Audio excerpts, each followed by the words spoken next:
4 new cases of Lassa fever confirmed in 3 states. Federal Road Safety Corps begins Operation Show Your Driver's License in Lagos today. And Senate wants government to create a trust fund to help unemployed youths. Despite several policies enacted, many still handle the naira carelessly, leading to its mutilation.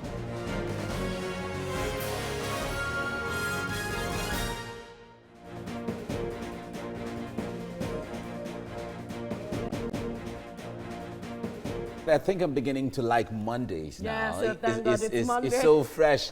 So when we say thank God it's Friday, we can also say thank God it's Monday. Good morning. Thanks for joining us on TVC Breakfast. It's a new week and we are streaming live on YouTube. You can connect with us on Twitter using the hashtag TVC Breakfast. Right. Let's kick off with the news right now. The Nigeria Center for Disease Control said 4 has been confirmed new cases of Lassa fever.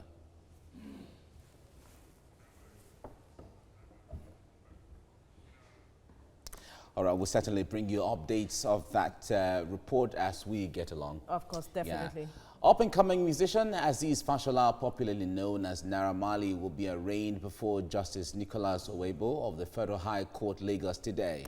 An 11-count charge has been instituted against the musician for alleged credit card fraud. The Economic and Financial Crimes Commission claims some of the credit cards bore the names Nicole Louis Melon and Tamir Fadon Tata. Naira Marley was arrested alongside fast-rising Nigerian rapper Zlatan Ibile and his crew. Zlatan and his crew have since been released on administrative bail, while Naira Marley is still in detention after the anti-graft agency said it discovered overwhelming evidence against him. TVC News will bring you updates from the court in subsequent bulletins. Anyone who is unable to show his or her valid driver license to law enforcement officers in Lagos could face a fine of 10,000 naira. The Federal Road Safety Corps says it will start Operation Show Your Driver's License today. Correspondent Sharon Ijason talked to motorists to get their views. It's more than a week since the Lagos State Sector Command of the Federal Road Safety Corps, FRSC, released a press statement announcing Operation Show Your Driver's License. The operation will last for 2 weeks. We went to the streets of Lagos to find out what motorists think. We have a lot of people driving without license, and which is really not the right thing to do. And according to the news, I heard there are lots of licenses in the office that people have not collected. It's good for someone to have his driving license because it's to show that you are a complete driver. So for that, I have my driving license. In other same countries, if you don't have a driver's license, you can't be on the road. You don't have any business to be on the road if you don't have a valid driver's license. That certifies you, a good driver. So if you don't have, you don't have to be on the road. But not everyone on the wheels of a car is in support of the operation. Some would rather the Federal Road Safety Corps simplify the process of getting a license. It's a good idea, but they should first go and work on the system and make the license available. The one I applied for, it took me almost 6 months to get it in place. So if the process is okay and it's available to all, then you can start enforcing. You don't enforce things that are not reasonable. My driving license, up to date, I have not received any message because they said they are going to send it to me once it is ready. But till now, I have not. I'm driving with paper.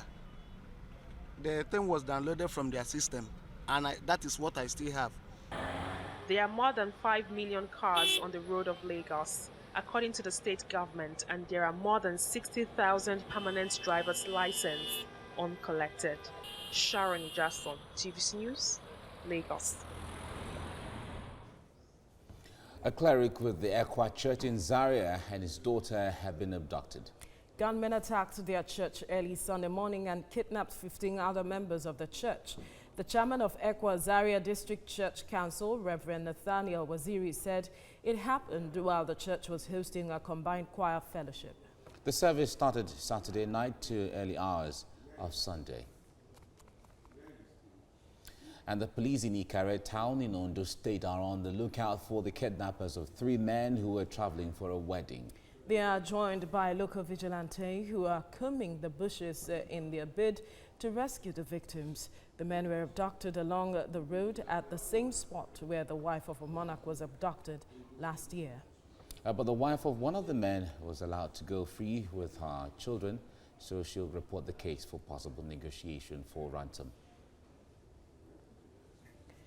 17-year-old Victoria Murray, who got missing 2 weeks ago on her way to school, has been found by her parents and reunited with her family. Senior correspondent Ivy Kanu visited the home of the Murrays and brought this report.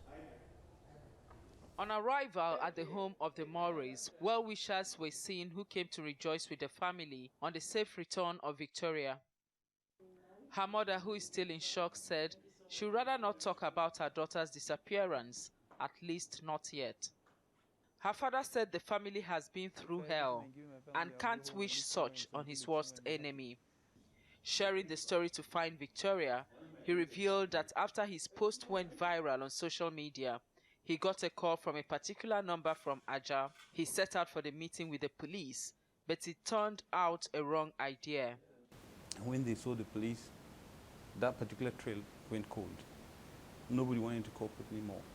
After that, he took the risk of continuing to meet with the boys without involving the police, and it eventually paid off. I went and engaged these people directly. But they said that because we're the local people, and they knew their environment very well, and they knew their area very well, the Ado Road, Badore area of Aja, and that they would help me to comb the area. I was waiting and I was getting quite, impatient. So I made posters of my daughter, and with her mom, we went to that particular street, Ado Road in Aja, and we're distributing posters house by house, shop by shop, talking to people directly and begging them, if you see this person, please let us know. And then last night, around 10 p.m., 11, I got a call from these same people I've been dealing with in Aja, and they said, come and pick up your daughter. I was like, really? I couldn't believe it. So I wanted to go alone, but her mom said, no, you cannot go without me. So we went out that late with her mom, drove out to Aja, and there they were, waiting by a filling station with my daughter. What happened? Then they told us the story of how they found her in this particular apartment, not used apartment, at the edge of the settlement, very close to the edge of the swamp. So that was where she was kept. He thanked Nigerians for their support on social media after he made the post on his missing daughter with a piece of advice for parents and guardians. Parents should pay closer attention to their children, especially those that are beginning to mature. I tell my children all the time, don't speak to strangers. But somehow maybe Victoria felt she was mature enough to speak to strangers and to handle a conversation on her own. Clearly, she's not able to do that. Victoria, we were told, needed some time to come to terms with what she's been through. We got her back. She looks okay physically. She looks unkempt, a bit emaciated. But she looks distant, she looks dazed and a bit withdrawn. So ever since she came back to the house, she's been holed up in her room, hugging a pillow and crying. Ivy Kano, TVC News, Lagos. We can only imagine the relief the parents feel having exactly. her back. It's quite a relief, but the point there is the state of the child, she must have been traumatized. Of course, also. from what the father said, she's still dazed, she's still trying to come to terms with what she went through.